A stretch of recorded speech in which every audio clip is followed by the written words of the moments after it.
வெட்டாந்தாரை நடக்கிறது போல அவர்கள் ஆழங்களில் நடந்து போக பண்ணினார். அழகா போட்டிருக்கு 7 வார்த்தை. அங்க நடந்தது யாத்திராவுக்கு ஒரு வசனம் இருக்கு. மோசே கிட்ட பேசுறாங்களா, நீ என்னிடத்தில் முறையிடுகிறதுன்னா உன் கையில என்ன இருக்குது, கோல் இருக்குன்னு சொல்றான். உன் கோலை நீட்டி சமுத்திரத்தை பிளந்துவிடு, சமுத்திரத்தை பிரித்து சமுத்திரத்தை பிளந்துவிடுன்னு சொல்றாரு. அங்க யாத்திராவுக்கு வருது. ஆனா இங்க பாத்தீங்கன்னா மோசைக்கு முன்னாடி ஒருத்தர் அதட்டி இருக்கிறார். அதான் வார்த்தை. அதட்டுறா எங்க போய் அதட்டுவோம்? நம்ம பின்னாடி நின்று அதட்டுமா, முன்னாடி நின்று அதட்டுவோமா? அதட்டுறவங்க எங்க இருப்பாங்க? முன்னாடி இருப்பாங்க.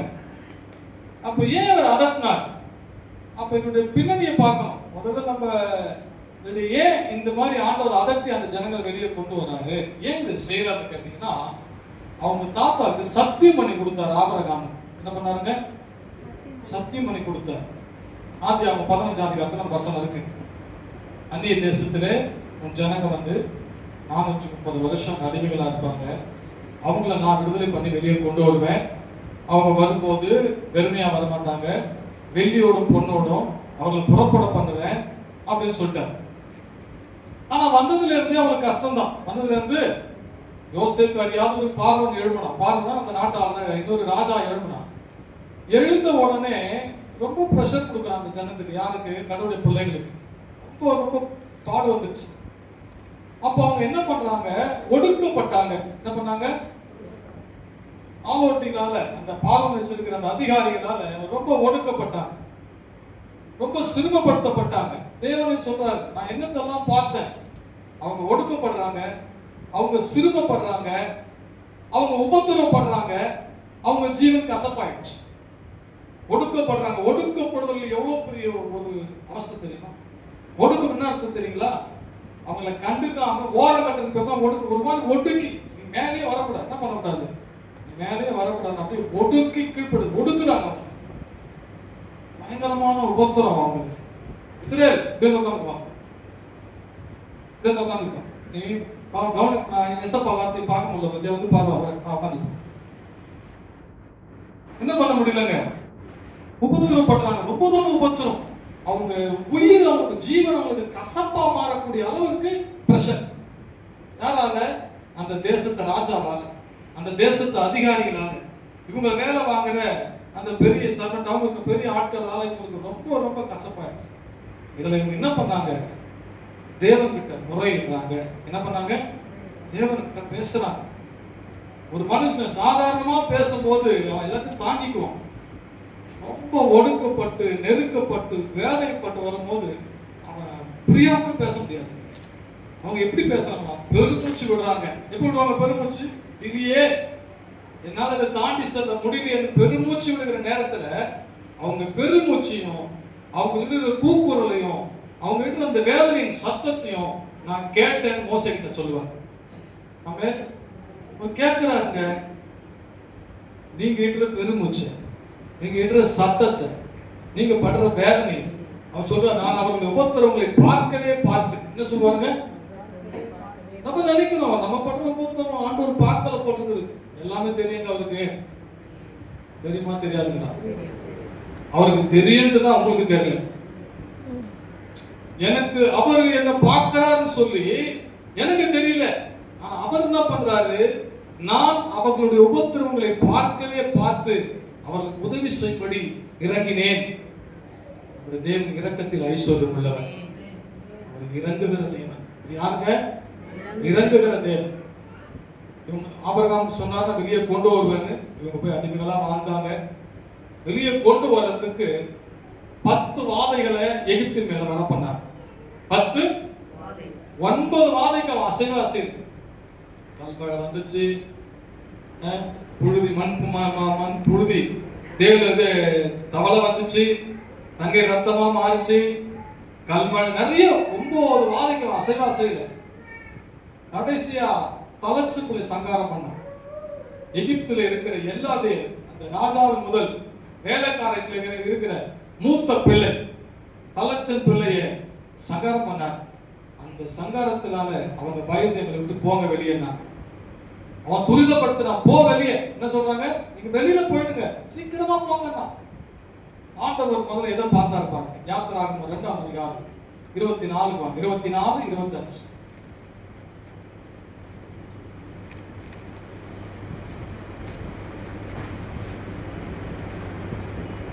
தேவன் அவர்கள் பெருமூச்சை கேட்டு தாம் ஆபிரகாமோடும் ஈசாக்கோடும் யாக்கோபோடும் செய்த உடன்படிக்கை நினைவு கூர்ந்தார். ஆமென். நினைவு கூர்ந்தார். என்ன பண்ணாருங்க? நினைவு கூர்ந்தார். அப்புறம் படிங்க, தொடர்ந்து படிங்க. தேவன் இஸ்ரவேல் புத்திரரை கண்ணோக்கினார். ஆமென். தேவன் அவர்களை நினைத்தருளினார். ஆமென். நம்முடைய தேவன் யாருங்க? நினைத்தருளுகிற தேவன், கண்ணோக்கமா இருக்கிறார். அவர்கள் படுகிற பெரும் மூச்சு எல்லாத்தையும் அவர் பார்க்கிற தேவன். நான் சொல்லலாம், நீங்க எங்க தாங்கிறீங்க ஆண்டவரே, நீங்க சொல்லலாம் எங்க தாங்கிறீங்க ஆண்டவரே. நான் சொல்லுவாரு, பக்கத்துல தான் இருக்கிறேன். என்ன சொல்லுவாருங்க? பக்கத்துல தான் இருக்க. இதெல்லாம் கூட உங்களுடைய தீர்மானத்துல இருக்குமா ஆண்டவரே? உபத்திரம் கூட இருக்குமா? பெருமூச்சு கூட இருக்குமா? வேதனை கூட இருக்குமா? இருக்கும். இருக்குமா? இருக்காதுங்களா? இருக்கும். அத புதிய ஏற்பாட்டுல பவுல் அழகா விளக்க சொல்றார். ரோமர் 8ஆம் அதிகாரம் 28ஆம் வார்த்தையில சொல்றாரு, அன்று தீர்மானத்துக்கு அழைக்கப்பட்டவர்களாய் தேவனிடத்தில் அன்பு கூறுகிறவர்களுக்கு சகலம் நன்மைக்கு ஏதுவாய் நடக்கிறதுக்கு அறிந்திருக்கிறோம். எப்படி நடக்குதுங்களாங்க? சகலமும். சகலமும். உங்களுக்கு ஒரு விரோதி எழுப்புறானா நன்மையாய் முடியும். நான் விசுவாசிக்கிற நன்மையாய் முடியும். உங்களுக்கு ஒரு உபத்திரம் வருதா, அதுல வெற்றி அடைவீர்கள். உங்களுக்கு ஒரு நெருக்கம் வருதா, அதுல நெருக்கத்தை பார்ப்பீர்கள். உங்களுக்கு ஒரு கண்ணீர் வருதா, அந்த கண்ணீரை களிப்பாய் மாற்றுவார். மாலையிலே அழுகையும் காலையிலே களிப்புண்டாலும் வாக்குறுத்தம் பண்ணியிருக்கிறார்கள். அவங்க எத்தனை வருஷம் அழுதாங்க பாருங்க, எத்தனை வருஷம் வேதனைப்பட்டாங்க. நிம்மதி இல்லாத வாழ்க்கை, அடிமதனம். அந்த அடிமதனத்துல சிக்கி தவிக்கிறாங்க. அவர் சொல்றாரு, ஆபிரகாம் கிட்டையும் ஈசாக்கு கிட்டையும் யாக்கோபு கிட்டையும் நான் ஒரு வார்த்தையை சொல்லியிருக்கிறேன், உடன்படிக்கை செஞ்சிருக்கிறேன். அதை நான் நினைச்சிட்டேன். அவர்கள் மேல் கண்ணோக்கமா இருந்து அவர்களை நினைத்தருளினார். அல்லேலூயா. நம்முடைய ஆண்டவரை பார்க்கிற தேவன். நீங்க அதட்டவே வேணாம். உங்க பிரச்சனையை அவர் அதட்ட வல்லவர். உங்கள் சூழ்நிலையை அதட்டி போக்க அவர் வல்லவர். ஆண்டவர் அதட்டுகிறவருக்கு எதை பார்த்து அதட்டினா இருப்பாங்க. இந்த எல்லா பாதையை இஸ்ரவேல் மக்கள் கேள்விப்பட்டாங்க. மோசே பார்த்தா, எல்லாத்தையும் பார்த்தா. இவங்களை கொண்டு வரார் வெளியே. ஒரே ராத்திரியில் எல்லாம் அற்புதத்தை செஞ்சு, கடைசி அற்புதத்தை செஞ்சு அவங்களை வெளியே கொண்டு வராருங்க. வெளியே கொண்டு வந்த உடனே ஒரு பாதகமான சூழ்நிலையில அவங்க வந்துட்டாங்க. ஏன் அதை செஞ்சாரு? ஏன் அதை செஞ்சாருன்னா, என் பெருமூச்சை கேட்டாரு, ஆபிரகாமோடு உடன்படிக்கை பண்ணாரு, என் முற்பிதாக்கள் கூட பேசினார் சொன்னார் இல்லையா? இனி உள்ள காலங்களிலும் அவர்களுக்கு வெற்றி வந்தாலும் தோல்வி வந்தாலும் எந்த பாதை நடத்தப்பட்டாலும் கடவுளை மட்டும்தான் சார்ந்து கொள்ள முடியும். கடவுளால் மட்டும்தான் இதுல வழி உண்டாக்க முடியும் என்பதை அவருக்கு கற்றுக் கொடுக்கதான் அந்த மரண வேலையில கர்த்தர் உதவி செய்யும். மரண நேரங்கிறது முன்னாடி போனாலும் டெத், முன்னாடி வந்தாலும் டெத். எந்த ஒரு வழியும் அவங்களால உண்டாக்க முடியாது. முழு இஸ்ரவேலின் கடல் அதட்டினால கடல் பிளக்காது. ஏன் பிளக்க முடியாதுன்னா, இவங்க பயத்தினால நிறைஞ்சிருக்கிறாங்க. இவங்க ஏற்கனவே வந்து சந்தோஷமா இருந்து வெளியே வரல, வேதனைப்பட்டு வெளியே வந்தாங்க. பெருமூச்சு எப்படி அவங்க பெருமூச்சு விட்டாங்க, விடுதலை அடைஞ்ச உடனே இன்னொரு பெருமூச்சு விட்டுருப்பாங்க. அப்பா தப்பிச்சோம் என்ன சொல்லிருப்பாங்க, தப்பிச்சுட்டோன்றாங்க. ஆனா கடவுள் கொண்டு போய் நிறுத்தின முதல் இடமே மரணத்தை தாண்டி செல்ல வேண்டிய இடமா இருந்துச்சு. இவங்க என்ன நினைச்சிருப்பாங்க, சொல்றாங்க எகிப்துல கல்லறை இல்லையா, அங்கேயே விட்டுன்னு சொன்னோம் இல்லையா, மோசே தீக்கு வர பண்ணினது என்ன, எங்களுக்கு ஏன் இப்படி பண்ண? மோசே போய் ஆண்டவர்கிட்ட கேட்கிறேன், ஆண்டவரே என்ன பண்ணிட்டோம், ஆண்டவரே என்ன பண்ணிட்டோம், நான் என்ன செய்ய முடியும்? இங்க செத்தா மோசையும் செத்தாகணும். யாருக்கு செத்தாகணும்? முழு ஜனமும் சாகணும். 10 வாதைகள் எதுக்காக கொண்டு வந்தாருன்னா, தெரிஞ்சுக்கணும் தேவன் எப்படி வழி உண்டாக்குகிறவர் என்பதை. 10 வாதை அவங்களுக்கு, இந்த ஒரு அற்புதம் இவங்களுக்கு. நீங்க சாட்சி சொல்ல சொன்னா நிறைய சொல்லுவீங்க. தேவன் எவ்வளவு அற்புதமா நடத்தினார் தெரியுமா? எவ்வளவு அற்புதமா தாங்கினார் தெரியுமா? எல்லாராலும் கைவிடப்பட்ட சூழ்நிலையில தேவன் என்னை கைப்பிடித்து தூக்கினார் தெரியுமா? சிவந்த சமுத்திரத்தை போன்ற அனுபவத்தை நம்ம நிறைய பேர் கடந்து வந்திருப்போம். நிறைய பேர் நம்ம லைஃபோட கூட இருந்திருக்கோம். ஒவ்வொரு முறையும் அவரே வழியை திறந்து, அவர் அந்த வழியை திறந்தார், அதை நமக்கு வழியாய் மாற்றினார். அதனிடமே நம்ம கடந்து வரும்படி தேவன் உதவி செய்தார். தேவன் உங்கள் வாழ்க்கையில, தேவனின் வாழ்க்கையில வழியை திறக்காவிட்டால் யாராலுமே திறக்க முடியாது. நம்ம எளிதா வழியை அடைச்சிடலாம், நடக்காதுன்னு சொல்லிடலாம், தேவன் செஞ்சா செய்யா கட்டி போட்டுன்னு சொல்லிடலாம். ஆனா தேவன் அப்படி கிடையாது. உங்களுக்கான நேரத்தை அவர் வச்சிருக்கிறாரு. அந்த வேளையிலே சமுத்திரம் திறக்கும். இப்பொழுது காண்கிற சமுத்திரம் திறக்கப்படும். நம்புறீங்களா? எதுவா இருந்தாலும் நம்ம கூடவே ஒட்டிட்டு வர போராட்டம் இது. தரித்திரம் நம்ம ஆசீர்வதிக்கப்பட்டது உண்மைதான். ஆனா ஒரு உன்னதமான ஒரு பெரிய நிலை நம்ம போக முடியலையே. ஒரு குறைவு இல்லை என்று சொல்ல முடியல. நம்ம விசுவாசம் அறிக்கை செய்யணும். குறைவு இல்லை விசுவாசம் அறிக்கை செய்யணும். ஆனால் சில வேளை நான் குறைப்படுறேனே, சில வேளை நான் அதை வேதனைப்படுத்தது, சில வேளை நான் தவிக்கிறேன், சில வேளை அது எனக்கு பாடா ஆயிருந்தேன், நான் எப்பதான் மேல வர நீங்க நினைக்கலாம். தேவன் வழியை திறப்பார். பக்கத்துல சொல்லுங்க, வழியை திறப்பார். அவரால் திறக்க முடியும். அவரால் நிச்சயமா முடியும். நம்புங்க. ஆண்டவரே, நீர் என் வாழ்க்கையில பாதாளத்தை அடைத்து எனக்காக நித்திய ஜீவனுக்கு போகக்கூடிய அந்த பரலோகத்து வழியை திறந்திருக்கிறார். எனக்காக இயேசு நம்முடைய மாம்சத்தின் திரையின் வழியாய் பிதாவை தரிசிக்கக்கூடிய வழியை திறந்திருப்பாரானால் நிச்சயமா இந்த பூமியில நான் ஆசீர்வதிக்கப்பட்டவனாய் வாழ்வதற்கு இப்ப இருக்கிற தடைகளை எனக்கு வழியாய் மாற்ற வல்லவர் என்று நம்புகிறேன்.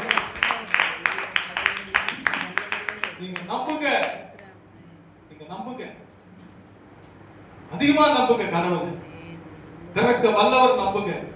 அவர் லேசா திறக்கலங்க. சொல்றாரு, சிவந்த சமுத்திரத்தை அவர் அதட்டினார். ஒருத்தர் நீங்க அதட்டினா சைடுல நீங்க அதட்ட முடியாது, பின்னாடி நீங்க அதட்ட முடியாது, ஃபேஸ் டு ஃபேஸ் எப்படி அதட்ட முடியும்? ஆண்டவர் எங்க நின்னாலும் பாருங்க, எங்க நின்று இருக்கிறார் அவர். இவங்க கண்ணுக்கு தெரிஞ்ச கடவுள், தேவன் தெரிஞ்சது அவர் கண்ணுக்கு. ஏன்னா அவர் வேற உலகத்தில் இருக்கிற தேவன். எங்க இருக்கிறார் அவர்? அவர் பரலோகத்தின் தேவன். நம்முடைய பரிசுத்த ஆலயத்தில் இவர் பரிசுத்தம் உள்ள தேவன், இவர் நீதி உள்ள தேவன். இவர் எங்க உட்கார்ந்து இருக்கிறாரு? தேவன் எங்க இருக்கிறார்? இப்ப பரலோகத்தில் இருக்கிறார். ஆனா அதட்டினார் போட்டிருக்குது. எப்படி அதட்டினாரு? எப்படி தெரியுமா அதட்டினாரு? மோசே கிட்ட சொல்லி கொடுத்தாரு, அவன் அப்படியே சொன்னான். மோசே கிட்ட பேசுறாருங்க. மோசே பேசினது மோசேயுடைய வார்த்தை அல்ல, மோசே பேசினது தேவனுடைய வார்த்தை. அதனாலதான் சொல்றாரு மோசேயை பார்த்து, உன் கையில என்ன இருக்குது?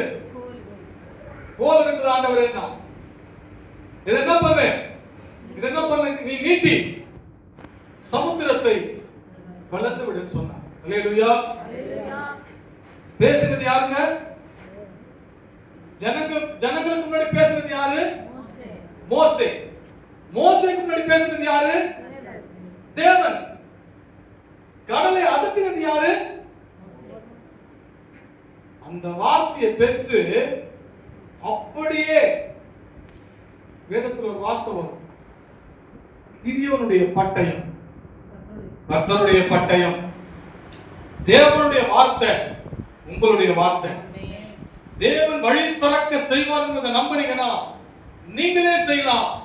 நான் திறக்கிறேன்னு சொல்ல முடியாது, நீங்க சொல்லணும், இயேசுவின் நாமத்தினால் எனக்கு எதிராக இருக்கிற சிவந்த சமுத்திரம் திறக்கப்படுவதாக சொல்லுங்க. எனக்குரிய பொருளாதார ஆசீர்வாதம் திறக்கப்படுவதாக நீங்க சொல்லுங்க. திரும்ப சொல்லுங்க.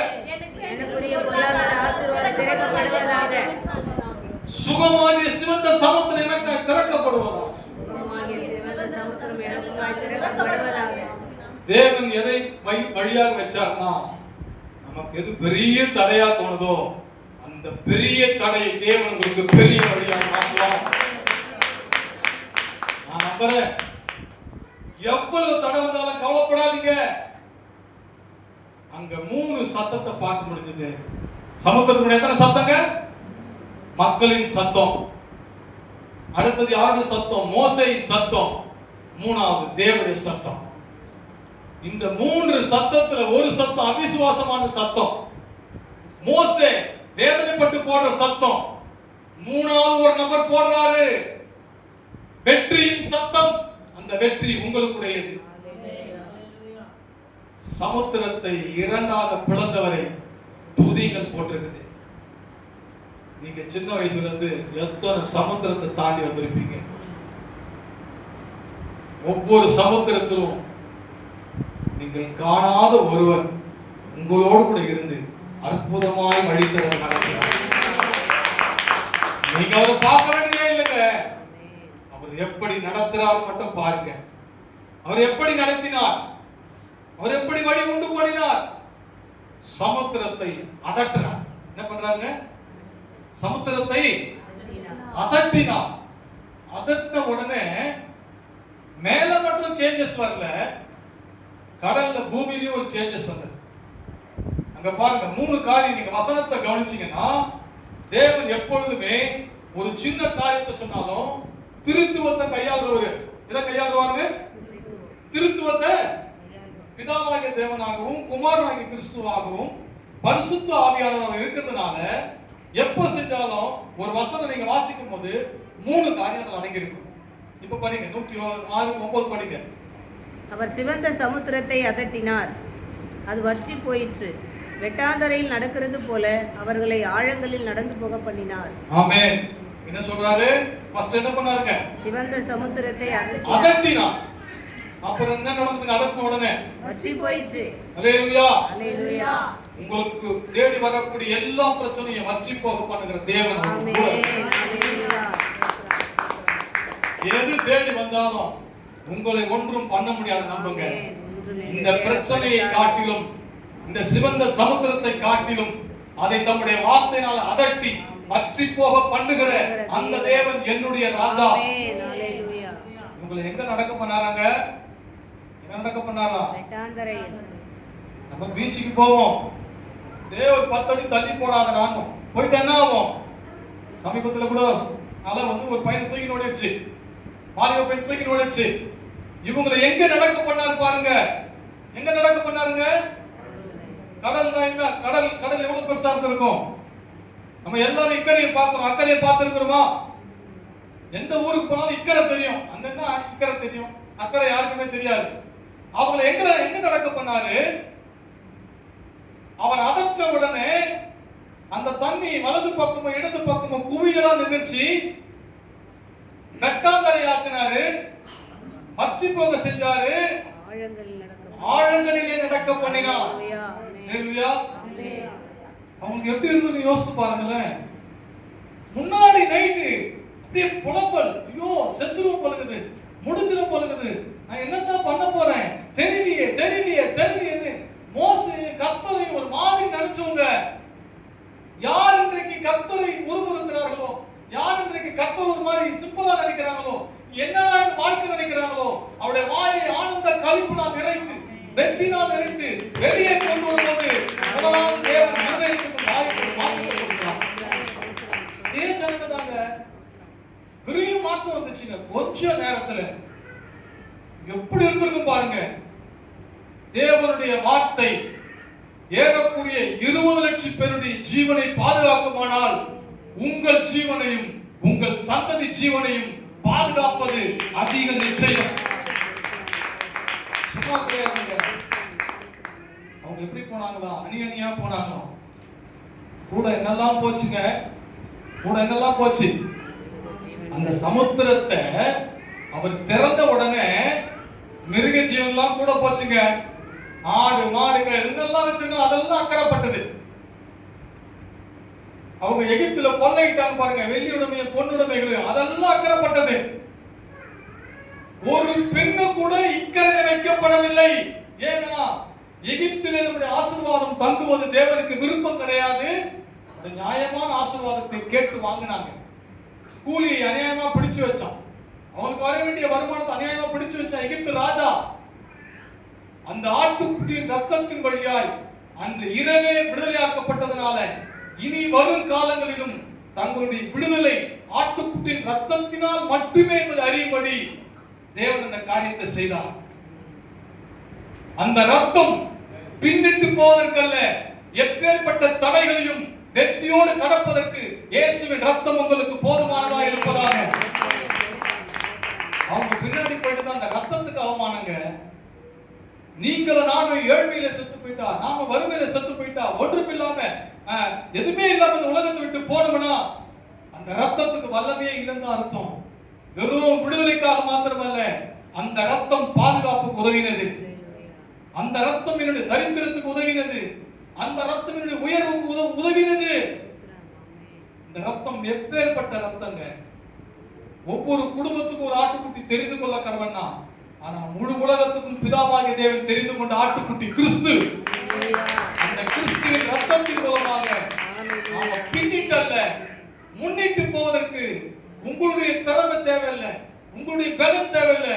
உங்களை ஒருத்தர் அழைச்சிருக்காங்க, அவர் உங்களுக்கு குமாரனை கொடுத்திருக்கிறாங்க. அந்த குமாரனுடைய ரத்தம் உங்கள் சாபத்துக்கு வெளியவருக்கு போதுமானது என்பதை நம்புங்க. உங்கள் மேல் சாபம் அல்ல, இப்போது இருப்பது நம்ம மேல் இருப்பது ஆசீர்வாதம். ஆமென். நீங்க தேவனிடம் போகும்போது அங்க பாருங்க என்ன பண்ணாரா, அதட்டினாருங்க. சின்னதா அதட்டு இருக்கலாம். இவருக்கு கோபம் வந்துட்டு இருக்குது போல, பிதாவுக்கு என்ன ஆயிடுச்சுங்க, ரொம்ப கோபம் ஆயிடுச்சுங்க. அவ்வளோ பெரிய சமுத்திரத்தை அதட்டி இவங்களை வெளியே கொண்டு போறாங்க. இவங்களுக்கு அது ஆசீர்வாதமாக, இவங்களுக்கு பாதுகாப்பா இருந்துச்சு. பின்னாடி வராங்க ஆயிடுச்சு எகிப்து கூட்டம், அவங்களுக்கு அழிவை கொண்டு வந்துச்சு. நீங்க விழுந்துருவீங்கன்னு சாத்தான் நினைச்சிருப்பால, அழிவு உங்களுக்கு அல்ல, உங்களை தூக்கி எடுப்பதே அவனுக்கு அழிவு. உங்களை பாதுகாப்பதே அவனுக்கு அழிவு.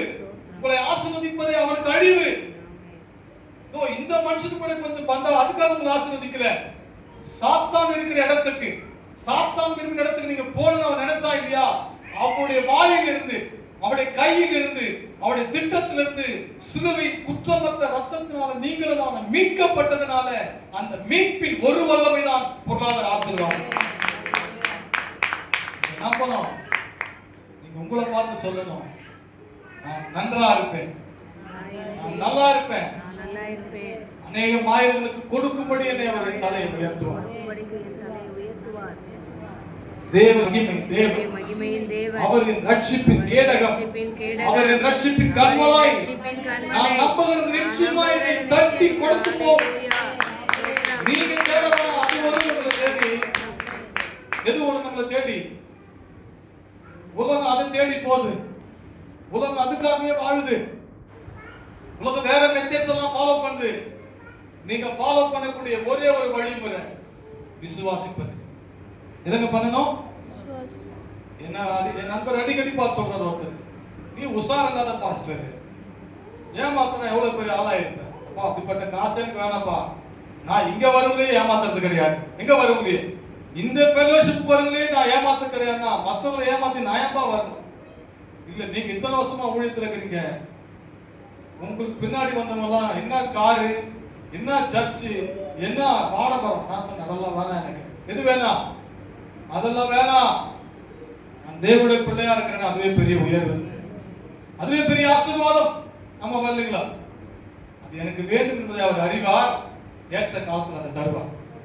உங்களுக்காக குறிக்கப்பட்டதை சமுத்திரத்துக்கு இந்தாண்ட அல்ல, சமுத்திரத்துக்கு முன்னாடி ஒண்ணுமே இல்ல, சமுத்திரம் பிரிக்கப்பட்டதனால எல்லா ஆசீர்வாதங்களும் உங்களுடையது. திரும்ப சொல்ல, சமுத்திரம் எனக்காய் வழிவிடும். ஏன் தெரியுமா? நம்ம கூட இருக்கிற தேவன் அவ்வளவு வல்லவர். சங்கீதக்காரன் அழகா சொல்றான், 3 வசனத்துல இந்த பிரிச்சு சொல்றான். அந்த சமுத்திரத்துல என்ன நடந்துச்சு? 136 சங்கீதம் 13 வசனம். 136 சிவந்த சமுத்திரத்தை இரண்டாக பிளந்தவரை துதியுங்கள், அவர் கிருபை என்றும் உள்ளது. சிவந்த சமுத்திரத்தை இரண்டாக பிரித்தவரை துதியுங்கள். அவர் கிருபை என்றும் உள்ளது. இதை இவங்க செய்யல, இவங்க முயற்சினால கடவுள் பிரிக்கல, நமது கிருபையினால சமுத்திரத்தை பிரித்தார். உங்க கை ஆசீர்வாதமா இருக்குன்னா, நீங்க நல்லா இருக்கீங்கன்னா, அது நீங்க செய்யல, கிருபை அதை செய்தது. கிருபை உங்களுக்கு செஞ்சது. எல்லாம் சொல்லுங்க, கிருபை அதை செய்தது. கிருபை அதை செய்தது. வஞ்சிக்கிற உலகம் இது, பொல்லாத உலகம், ஏமாத்துற உலகம், பாசம் இல்லாத உலகம் இது, சுயநலம் தன்னலம் நிறைஞ்ச உலகம் இது. இந்த உலகத்தில் நீங்கள் நான் ஆசீர்வாதமாக இருப்பதற்கு அவருடைய கிருபை மட்டுமே போதுமானது. கிருபை உங்களை ஆசீர்வதிக்கும், கிருபை உங்களை உயர்த்தும், அடுத்த நிலைக்கு அந்த கிருபை உங்களை கொண்டு போகும். சொல்றாரு, சிவந்த சமுத்திரத்தை இரண்டாக பிரித்தவரை துதியுங்கள். நீங்க என்னதான் செய்யணும்? துதிக்கணும். ஒரு அற்புதம் நடக்கும் போது, காரியம் செய்யும்போது, நான் நைட்டு உட்காந்து யோசித்துக்கு தனியா வந்தேன், வந்து உட்காந்துருக்கேன். அங்க உட்காந்து பாக்குறேன், ஆண்டவர் எங்களுக்கு வந்து நெருக்கத்துல, இந்த போராட்டத்துல, அந்த கிச்சன் போல கடப்பந்தாங்க ஒரு இடத்த பார்த்தோம். ஏன்னா அவ்வளவு பிரஷர், வெளியே போட்டாங்க, தலைமை போதுகிறால ஒரு பிரஷர், கையில 10 காசு இல்லை. என்னதான் பண்ணிட்டு ஆண்டவர், நானும் ஷீபாவும் அங்க போய், எங்க சொந்தக்காரங்கெல்லாம் தெரியாது, தெருவா சுத்துறோம். இஸ்ரேல் ஒரு வயசு குழந்தை, அவ்வளவு மனபாரம், ஒரு விதத்துல நல்ல சாப்பாடு இல்லை, நல்ல துணிமணியே இல்லை. அடுத்த வேலைக்கு அப்பேற்பட்ட சூழ்நிலையில போய் தேடுறோம். ஷீபா சொல்லுது, இங்க இருந்து கடப்பதாங்க போயிட்டா வர அந்த 10 பேர் கூட வரமாட்டாங்கப்பா. எங்கப்பா நடத்துவ நீ ஊழியத்தை? எங்க நடத்துவ? அந்த கிச்சன் சைஸ் தாங்க, 200 ரூபாய் வாடகை கொடுக்க முடியாது. வந்து வேதனைப்படுற ஆண்டவரே, இந்த வேதனையான சூழ்நிலை உங்களை நம்புற ஆண்டவரே, உங்களை நம்புற ஆண்டவரே, உங்களை நம்புற ஆண்டவரே, உங்கள் நம்பிக்கை கெட்டு போகுது. நான் நம்புறேன். இன்னைக்கு நான் இது அரண்மனையா தான் பாக்குறேங்க. இதை எப்படி பாக்குறேன்? இந்த பிள்ளைகள் இது எந்த நான் என்னைக்குமே சொல்ல மாட்டேன், மொத்த பணம் நானே கொடுத்தது எதுன்னு சொல்ல மாட்டேன். வீடு வேணா உங்களுக்கு சொல்லுங்க, சபை தேவனுடைய, ஆலயம் கர்த்தருக்கு சொந்தமானது. அங்க எல்லாம் சேர்ந்து நம்ம வழிபடத்துக்கு எங்களுக்கு ஒரு ஸ்தலத்தை கொடுத்தீங்க, ஆராதனை நடத்துவதற்கு எனக்கு உதவி செஞ்சீங்களே ஆண்டவரே, நாங்கள் மாத்திரம் ஆண்டவர். நீங்க எதை பெற்றாலும் போய் ஆண்டவர்கிட்ட சொல்லுங்க, ஒரு கிருபையினால் இதை செஞ்சு முடிச்சுங்க ஆண்டவரே. நான் சொல்ல ஒண்ணுமே இல்லை ஆண்டவரே, ஒரு தயவினால நான் நிற்கிற ஆண்டவரே, நீர் கொடுத்த விசுவாசத்தினால நிற்கிற ஆண்டவரே, எனக்காக சிந்தப்பட்ட அந்த புண்ணிய ரத்தத்தின் வழியான நிற்கிற ஆண்டவரே, நான் இல்ல ஆண்டவரே, எல்லாம் நீங்க தான். சொல்லுவாங்க பார்த்து, எல்லாம் நீங்க தான். கடலை பிரிக்கிறார், பிரிச்சு என்ன பண்றாரு? 14ஆம் வசனம், அதன் நடுவே 136, அதன் நடுவே கடந்து போக பண்ணினவரை துதியுங்கள். ஆமென். அவர் கிருபை என்றும் உள்ளது. ஆமென் சொல்றாரு. அதை பிரித்தால் நடுவே கடந்து, அதன் நடுவே, எது நடுவே?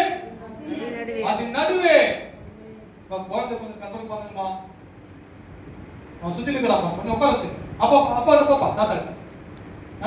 அதன் நடுவே, எது நடுவே? அதன் நடுவே கடந்து போக பண்ணினவரை துதியுங்கள். அவர் கிருபை என்றும், பிரித்தவர் அவரு, கடந்து போக பண்ணவர் யாரு? அவரே. அவரே கடந்து போக பண்ணினவரை. சமுத்திரத்தை பிரிப்பதே ஒரு பெரிய அற்புதம். இந்த பக்கமும் தண்ணி, அந்த பக்கமும் தண்ணி, ஆழம். சிலர் பயத்தோடு கூட போயிருப்பாங்க. திடீர்னு மேல வந்துச்சுன்னா தண்ணி, அந்த இமேஜ் எல்லாம் வரல. நீங்க நானும் போற கடற்கரைக்கு திடீர்னு பிரிஞ்சிச்சு சொல்றாங்க, வரும்போது தைரியமா ஓடி அந்த ஓடுவீங்களா? ஆனாப்பா அங்கே அவங்க நடத்தது யார் தெரியுமா? அவர்களை சுமந்தது யார் தெரியுமா? சொல்றாரு ஒரு இடத்துல, அந்த சமுத்திரத்துல நீங்க வழி நடக்க பண்ணீங்க, நீங்க போயிருக்கிறீங்க, ஆனா உங்க கால் தொடாதது தெரியல. எது தெரியலையா? அவர் கால் தொட தெரிய வேண்டியதே இல்ல, அவருடைய வார்த்தையே கால் தொடமா இருக்கட்டும். கடந்து போக பண்ணினவரை துதியுங்கள். இவ்வளவு தூரம் வந்தது, இவ்வளவு தூரம் விசுவாசத்துல வந்தது நீங்கள் அல்ல, அவரே நடக்க பண்ணினார். ஆண்டவருக்கு நன்றி சொல்லுங்க. நான் இல்ல, நடத்துனது நீங்க தான் ஆண்டவரே. என் இடத்துல எந்த நன்மையும் வாசமா இருக்கிறது இல்ல, உங்ககிட்ட எல்லா நன்மையும் இருக்குது. என்கிட்ட சொந்தமா எந்த நீதியும் இல்ல, நீங்களே இந்த நீதியா இருந்திருக்கிறீங்க. நீங்க அப்படிதான் போனோம். நாம் செய்யற எந்த செயலை குறித்து மேன்மை பாராட்டக்கூடாது. அப்படி இருக்குமானாலும் அதனுடைய கிருபை தந்தது. ஆமென். ஆமென். யார் தந்தது? அவருடைய கிருபை தந்தது. அன்னிரோடு ஜெபிக்கிற கிருபைகதா கர்த்தர் கொடுத்தது. ஆராதிக்கிற கிருபைகதா கர்த்தர் கொடுத்தது. ஜெபிக்கும் போது அற்புதம் நடக்குதா கர்த்தர் கொடுத்தது. நீங்க என்ன சொல்லணும்? ஆண்டவரை பார்த்து, எனக்கு இவ்வளவு பெரிய அறிவையும் இவ்வளவு பெரிய ஆற்றலையும் இவ்வளவு பெரிய ஞானம் என் திறமையினால வாங்கல ஆண்டவரே, என் மேல இரக்கத்தின் அடிப்படையில் அதை கொடுத்தீங்க. அந்த இரக்கம் நீடித்திருப்பதாக. அந்த இரக்கங்களுக்கு முடிவில் போட்டிருக்குது. அந்த இரக்கத்துக்காக ஸ்தோத்திரம் ஆண்டவரே. கடந்து போக பண்ணினவரை துதியுங்கள். என்ன பண்ணார்களா? பிரித்தவரை துதியுங்கள். இந்த பூமியில நாம் இருக்கும் வரை நிறைய சமுத்திரம் வரதான் செய்யும். வேலையில ஒரு சமுத்திரத்தை பார்ப்பீங்க, வியாபாரத்துல சமுத்திரத்தை பார்ப்பீங்க, குடும்பத்துல சமுத்திரத்தை பார்ப்பீங்க.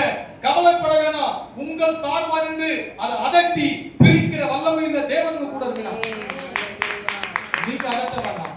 நீங்க சொல்லுங்க ஆண்டவரே, நமக்கு சொல்லுங்க.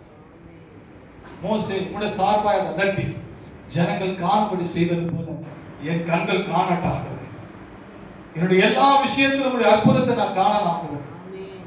வேதம் சொல்லுது, இதோ நான் மாம்சமாகிய யாருக்கும் தேவனாகிய கர்த்தர். நம்ம தான் நினைப்போம் அம்பானிக்கு தான் கர்த்தர் பொழுகுது, அதானிக்கு தான் கர்த்தர் பொழுகுது. இப்ப அமெரிக்கா நாட்டுல யார் அவர் பெரிய ஆளு? Elon mask. அவர் அமௌண்ட் சொல்லும் போது நம்ம என்ன பண்றோம்? அமௌண்ட் சொன்னாங்க பாருங்க, ப்ளூ கார்த்தா எவ்வளவு சேர்த்து வச்சிருக்காரு காசு மட்டும் 56 லட்சம் கோடி ரூபாய் வச்சுக்கிறார். அவங்க நாட்டு காசுங்க 56 லட்சம் கோடி, 56 லட்சம் கோடி. நிறுவனங்கள் எல்லாம் இல்லாம நான் சொல்றேன், அந்த 56 லட்சம் கோடியை காட்டணும். அதுக்கு யூக்கல தேவனை பண்ணவே முடியாது. அந்த 56 லட்சம் கோடியை காட்டணும். உங்களுக்காக சிந்தப்பட்ட ரத்தம் விளையாடப்பட்டது. யாருக்கு ஆசீர்வதிச்சீங்க? அவருக்கு யாருக்கு கொடுத்தது? தேவன். அப்ப நாம் வேதம் சொல்லுது, ஒருவனுக்கு ஐஸ்வர்யம் வரும்போது அவனை பார்த்து பயப்படாத. முதல் பயம் என்ன தெரியுமா? ஐயோ நான் இப்படி முன்னேற போற பயம் வரும். இப்போ திடீர்னு உங்களுக்கு ஒரு டில்லியன் ஆயிட்டாருங்க. சொல்றாரு, பாஸ்டர் எவ்வளவு தெரியுமா? போன வாரம் 20 கோடினா வச்சுங்க சொல்லுவேன். உங்ககிட்ட சொல், ஐயா 20 கோடியா? ஐயா 20 கோடியா? அடுத்த வாரம் நான் தான் சாட்சி சொல்ல போறேன் உங்களுக்காக. மெயின் ரோட்ல வால் போஸ்டர் எல்லாம் போட்டு பெரிய போட்டோ போட்டு வந்து அப்படியே முட்டி மோதுவீங்க. இல்ல நான் தான் சொல்றேன், நான் தான் சொல்றேன், நான் தான் சொல்றேன். 4 பேர் சாட்சி. ஐயா வந்து தேசப்பட்டால் கிடையாது. கடந்த வாரத்துல 20 கோடி ரூபாய் சம்பாதித்துள்ளார். என்ன சம்பாதித்துள்ளாரு? 20 கோடியை காட்டும் தேவன் பெரியவர். நம்புறீங்களா? தேவன் தான் பெரியவர். யாவருக்கும் சம்பூர்ணமாய் கொடுக்கிறவர், கேட்கிற எல்லாரும் பெற்றுக்கொள்ள உதவி செய்கிறவர். நம்ம வாழ்றதுக்கு பணம் தேவை. ஆனா அந்த பணத்தை செலவிடுவதற்கு விசுவாசம் தேவை. என்ன தேவைங்க? அந்த பணத்தை ஞானமா செலவிடுவதற்கு, உத்தமமான வழியில் செலவிடுவதற்கு, கர்த்தருக்கு மகிமை செலுத்துவதற்கு விசுவாசம் அவசியம். வேதம் சொல்லுது, விசுவாசத்தினால் வராத யாவும் பாவமே. உங்க வேலையில விசுவாசத்தை காட்டுங்க, உங்க பிசினஸ்ல விசுவாசத்தை காட்டுங்க, உங்க குடும்பத்துல விசுவாசத்தை காட்டுங்க, பிள்ளைகிட்ட கர்த்தர் தருவான்னு சொல்லுங்க. விசுவாசிக்கிறவன் பதறான். விசுவாசின் கர்த்தர் ஐஸ்வர்ய சம்பன்னர். தேவன் கிட்ட போகும்போது ஒருவருடைய வீட்டின் மகிமை பெருகி, ஐஸ்வர்யம் பெருகி, வீட்டின் மகிமை பெருசாகும் போது ஐயோ நான் நிக்க முடியாது. இல்லங்க, நீங்க நிற்பீர்கள். ஆமென். நீங்க நிற்பீர்கள். நான் பெரிய பெரிய இடத்துக்கெல்லாம் போய் பார்த்துக்கிறேன் ஆளுங்க, நான் கண்டுக்கவே மாட்டேன். ஏன் தெரியுமா? யாரோ போறா இதை காரணம் உள்ள பெரியவங்க. நீங்க எதை பெருசா நினைக்கிறீங்க அதுதான் பெருசு. ஆமாவா இல்லைங்களா? நீங்க ஒரு நினைவோடு இருங்க, நீங்க ஒரு யோசனையோடு கொடுங்க, நீங்க ஒரு எண்ணத்தோடு கொடுங்க.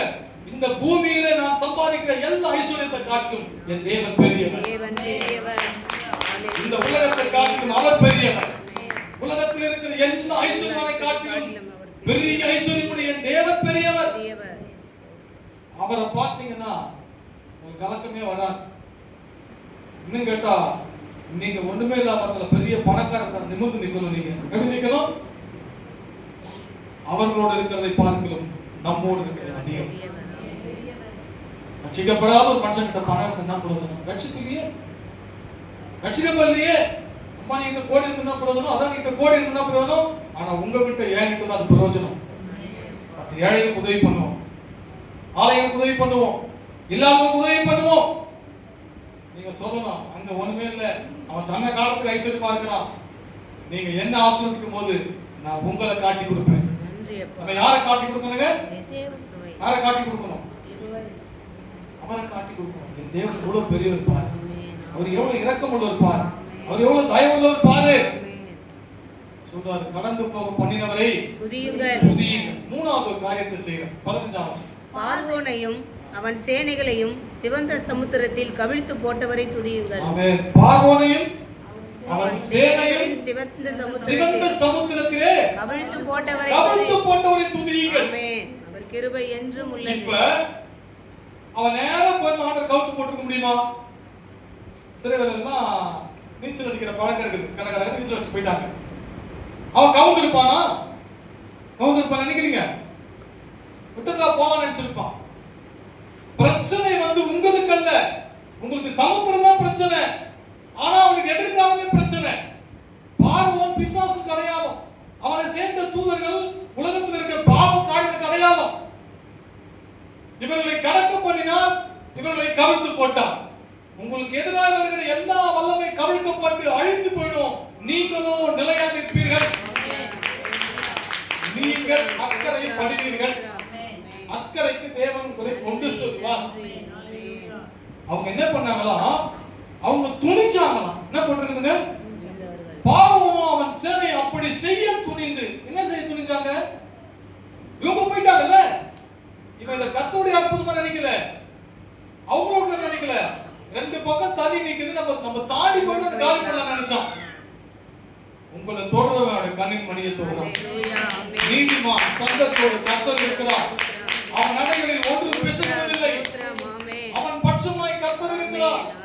அவனுக்காக வழிகளை திறக்கிற தேவன் கூட இருக்கிறார். ஆமென். ஆமென். இவங்களுக்கு பாதுகாப்பு கொடுத்தது தண்ணீர், ஆனா அவங்களுக்கு ஆண்டவர் அழிச்சு போட்டார்.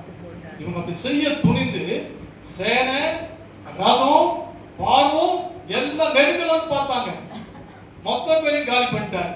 காலி பண்ணிட்டு இவங்க அக்கறை பண்ண வந்த உடனே அவங்க எல்லாரும் செத்து கிடக்கிறது கண்டார்கள். எகிப்தியும் சேனையும் பார்வோன் எல்லாம் செத்து கரையில போடப்பட்டிருக்கிறாங்க. என்ன சொல்ல வரேன்னா, நமக்கு பாவம் சோதனையா வரலாம், பாவம் வேதனையா வரலாம், அது ஒரு பிரச்சனையா வரலாம். எல்லா பிரச்சனையும் தாண்டி நீங்க சிவந்த சமுத்திரம் எப்படி கடந்தாங்களோ அதை கடந்து கர்த்தருக்கு துதி செலுத்தக்கூடிய ஒரு நாட்களை கர்த்தர் வைத்திருக்கிறார். நம்புறீங்களா? இவங்க காலி, யார் காலி? ஒரு வாக்குத்தத்தம் பண்றாரு அவங்களுக்கு.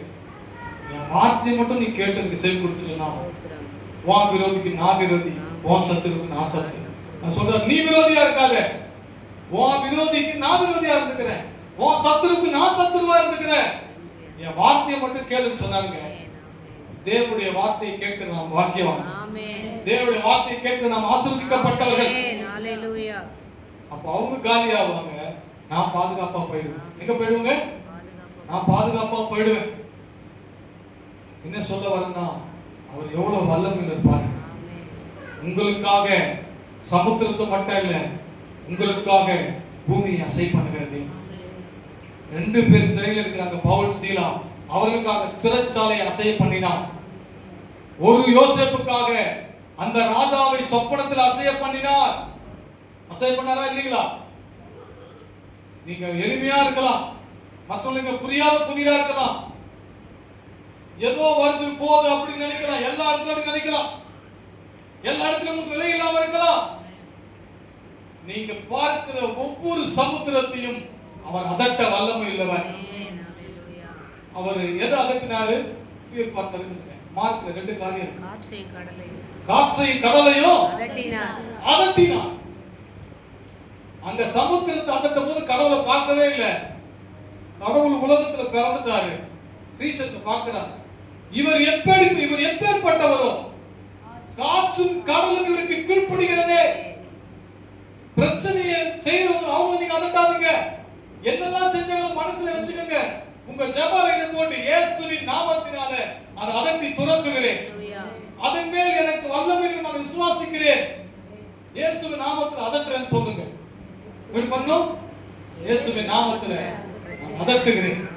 காற்றையும் கடலையும் அதட்டி அமைதி உண்டாக்க அந்த கிறிஸ்து எனக்குள் இருக்கிறார். அவருடைய ரோஷம், அவருடைய சிந்தை, அவருடைய எண்ணம், அவருடைய வார்த்தை என்னுடையது. வேதம் சொல்லுது, கிறிஸ்து இயேசுவில் இருந்த சிந்தையை உங்களிலும் இருக்கிறது. கிறிஸ்துவில அடிமைத்தனத்தை தவிர மற்ற எல்லாமே இருந்ததுங்க. கிறிஸ்து அடிமையா? அடிமைனா அப்படியே கொண்டு வந்துடலாம். அடிமைனா எதுக்கு அடிக்க? அடிமை உனக்கு அடிமை பாவம் எல்லாத்துக்கும். இந்த அடிமைத்தனத்தை தவிர மற்ற எல்லாம் இருந்தது. அன்பு இருந்தது, இரக்கம் இருந்தது, உதவி செய்கிற தன்மை இருந்துச்சு, சுகமாக்கக்கூடிய வல்லமை இருந்துச்சு, மரித்தோரை எழுப்பக்கூடிய வல்லமை இருந்துச்சு. அவர் அடிமை இல்லை என்றால் அந்த சிந்தை உள்ளவன் நாம் எதற்குமே அடிமை இல்லை. எல்லாம் சொன்னா எதற்கு அடிமை இல்லை? எதற்கு என்ன கிடையாது? அடிமைக்கு உலகத்திலே மரியாதை இல்லை. தேவன் கிட்ட அடிமையே கிடையாது. தேவன் அடிமைகளை உருவாக்க வரவில்லை, அடிமைகளை பிள்ளைகளாக்க வந்தார், அடிமைகளை ராஜாவாக்க வந்தார். அடிமைகளை அடிமைத்தனத்தை அகற்றி ராஜாதி ராஜாவா இருக்கிற பிதாவுக்கு முன்பாக நம்மை ராஜாவாய் மாற்றி வைத்து போயிருக்கிறார். ஒரு எளிமையான வார்த்தையில் வல்லமை உண்டு. நம்புறீங்களா? எளிமையான வார்த்தை தான் இருக்குதுங்க. வேதம் சொல்லுது, ராஜாவின் வார்த்தை எங்கேயும் அதிகாரம் அங்கே உண்டு. உங்கள் ஜெப அறையில நீங்க அதிகாரத்தை காட்டுங்க. வியாதியின் மேல் அதிகாரம் செலுத்துங்க, பிரச்சனை மேல் அதிகாரத்தை செலுத்துங்க, பொருளாதாரத்துக்கு அதிகாரத்தை செலுத்துங்க. வேலை நடக்கக்கூடிய எல்லா விஷயம் நான் ஜெபத்தின் வழியாய் பரலோகத்துக்கு அனுப்ப வேண்டும். ஆண்டவரே, வேலையில எனக்கு விரோதமாக இருக்கிற எல்லா சூழ்நிலையை கட்டுகிறேன். என்னுடைய வருமானத்துக்கு எதிராக வருகிற எல்லா சூழ்நிலையை கட்டுகிறேன். என் சமாதானத்துக்கு விரோதமாய் போராடுகிற எல்லா சூழ்நிலையும் இயேசுவின் நாமத்தில் கட்டுகிறேன். நீங்க எதை கட்டுறீங்களோ அங்க இயேசுவுக்கு முன்பாக, பிதாவுக்கு முன்பாக, தூதருக்கு முன்பாக எல்லாம் கட்டப்பட்டு போகும். நீங்க எதை கட்ட வைக்கிறீங்களோ, நீங்க எதை கட்ட வைக்கணும்? என் மகிழ்ச்சி இயேசுவின் நாமத்தில் கட்ட வைக்கிறேன், என் பாதுகாப்பை கட்ட வைக்கிறேன், என் சுகத்தை கட்ட வைக்கிறேன், எனக்குரிய வல்லமை இந்த நாளுக்கு நான் கட்ட வைக்கிறேன், என் பிள்ளைகளுடைய ஆரோக்கியத்தை கட்ட வைக்கிறேன். நீங்க சொன்னீங்கன்னா அங்க நடக்கும் இயேசு இந்த பூமியில சொல்லிட்டு போயிருக்கேன். யாரை பார்த்து சொல்றாங்க? பேதுருவை பார்த்து சொல்றாங்க. பேதுருக்கு மட்டும் இல்ல, நீ கண்டதுனால் விசுவாசித்தாய், காணாதிருந்த விசுவாசிக்கிறவர்கள் பாக்கியவான்கள். இது யார் எழுதுனா, எப்ப வந்துச்சு, எதுவே நமக்கு தெரியாது. ஒன்று, இந்த வார்த்தையை நான் பைத்தியக்காரத்தனமாய் விசுவாசிக்கிறேன், இந்த வார்த்தையை நான் முட்டாள்தனமாய் விசுவாசிக்கிறேன், இந்த வார்த்தையை ஒரு குழந்தையை போல நம்புகிறேன். நீங்க குழந்தையை போல நம்புறீங்கன்னா உங்களுடைய தகப்பன் அதை உங்களுக்கு செய்து முடிப்பார். தேவ வார்த்தையை சந்தேகப்படாதீங்க. ஆண்டவரே, எனக்காக சிவந்த சமுத்திரத்தை அதட்ட வல்லமை இல்லை, என் சூழ்நிலையை மாற்ற வல்லமை இல்லை, என்னை சுற்றிலும் சூழ்ந்திருக்கிற தேவன் வல்லமை இல்லை. அவரை பத்தி போட்டிருக்குது, அவர் வல்லமையுள்ள ராஜா. அவர் யாருங்க? வல்லமையுள்ள ராஜா. இந்த உலகத்தில் இருக்கிற எல்லா வல்லவர்களை காட்டிலும் நம்மோடு இருக்கிற தேவன் பெரிய வல்லமை நிறைந்தவர். ராஜாக்களை அசைவு பண்ணுகிறவர், எஜமான்களை அசைவு பண்ணுகிறவர், காலங்களே மாற்றுவர் போட்டுக்கிறீங்க. எதை மாத்துவாரா? காலங்களே மாற்றி அமைப்பாரா? அவர் மனசு வச்சா உங்களை 2070 பிறந்த டேட் கூட கொண்டு போய் ஆசீர்வதிக்கலாம். பண்ணலாமா இல்லையா? நீங்க அப்புறம் குழந்தையா நீங்க ஆக மாட்டீங்க. அவர் காலங்களை மாற்றுகிறவர், சமயங்களை மாற்றுகிறவர், மனுஷனுடைய ராஜ்யத்தில் ஆளுகை சென்று போட்டிருக்கிறது என்றால் என்னுடைய ஆசீர்வாதங்கள் எத்தனை ஆண்டுக்கு தூரமா இருந்தாலும் என்னுடைய காலத்துக்கு அதை கொண்டு வந்து என் கரத்திலே கொடுக்க வல்லமை உள்ளவர். அது எவ்வளவு தூரமா இருக்கலாம், உங்க ஜெபம் அதை தூரமா பார்க்கலாம், உங்க வார்த்தை அதை தூரமா பார்க்கலாம். தேவன் சொல்வாரு, அது உன் இருதயத்துக்கும் உன் வாய்க்கும் சமீபமா இருக்கிறது, நீ நிச்சயமாய் கண்டடைவாய். நீங்க நம்புங்க. வருஷம் போயிடுச்சு சொல்லாதீங்க, கொஞ்சம் வருஷம் தான் வாங்க போறேன்னு சொல்லுங்க. என்ன சொல்லுங்க? ஆமாவா இல்லைங்களா? எத்தனையோ வருஷம் சொல்லாதீங்க, எத்தனையோ வருஷம் தாண்டி கிட்ட இன்னும் கொஞ்சம் வருஷம் தான் இருக்குது, இன்னும் கொஞ்ச நாள் தான் இருக்குது, அதி சீக்கிரத்தில் நீங்கும் அதிக நித்திய கன மகிமை எனக்கு உண்டாக்குகிற நம்பிக்கையோடு போவோம். சமுத்திரத்தை பிளந்தவர் நம்முடைய தேவன், இதுவரை நாம் நடந்து வர வழி திறந்தவர் நம்முடைய தேவன், நமக்கு எதிரான காரியங்களை கவிழ்த்து போட்டவர் நம்முடைய தேவன். தொடர்ந்து கர்த்தர் நம்மை ஆசீர்வதிப்பார். ஏற்பணிக்கலாம்.